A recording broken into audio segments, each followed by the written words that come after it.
الخير، ازيكم عاملين ايه؟ يا رب تكونوا بخير. جايه بس اوضح لكم كام نقطه كده علشان الكلام عليها كتير، وانا عايزه اقفل الحوار ده عشان ما نفتحوش مع بعض تاني. تمام.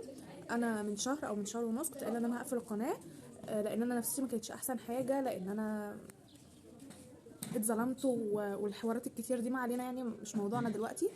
وخلاص دخلت كليه انا مش حباها وخلاص خلصنا عادي. دخلت كليه انا مش حباها وعادي وخلاص.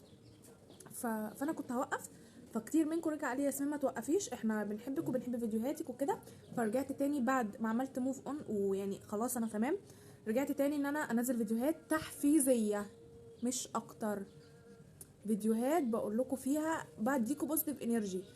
ولو فيديوهات نزلتها قلت فيها على المدرسين، فالمدرسين دي الجمهوريه كلها بتاخد معايا المدرسين دي.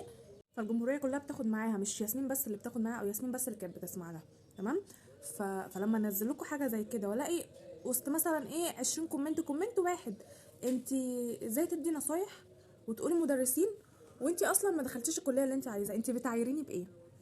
يعني انت بتعايريني بايه؟ وازاي تدي نصايح في حاجه انت ما عملتيهاش؟ بصي، او بصوا عموما ايا كان، انا والله انا دلوقتي ندمت وحياة ربنا. ندمت ان انا طلعت في وقت بينت ضعفي للناس او بينت اللي حصل لي. انا كان ممكن اطلع اقول لكم عادي يا جماعه انا جبت 90% و100% وخلاص ودخلت الكليه، او انا دي الكليه انا مش حباها فانا عم اخش حاجه مجموعها قليل عادي، وما كانش حد هيعرف، وما كانش حد هيعرف ان انا جبت المجموع اللي انا جبته، وما كانش حد هيدور، مش حد هيعرف اي حاجه. وكنت هتقولوا ايه ده، بصوا ياسمين ما شاء الله جايبه 90%، ولا كلنا نعمل زي ياسمين وكلنا ناخد اونلاين، وكان عادي والدنيا كانت هتمشي وكان هيفضل عندي الريتش عالي جدا والدنيا حلوه جدا وكل حاجه تمام. بس انا مش كده، انا مش فيك، انا بقول لكم اللي بيحصل معايا، ودايما اغلبكم عارف كده. انا اللي بيحصل معايا بطلع اقوله، ولا بحور ولا بفيك ولا بعمل اي حاجه زي اي حد تاني. ف... فانا ما بحبش ابقى فيك يا جماعه، ما تجبرونيش ابقى فيك. تمام. اخر مره هقولها بعد اذنكم. يعني بلاش نجرح بعض.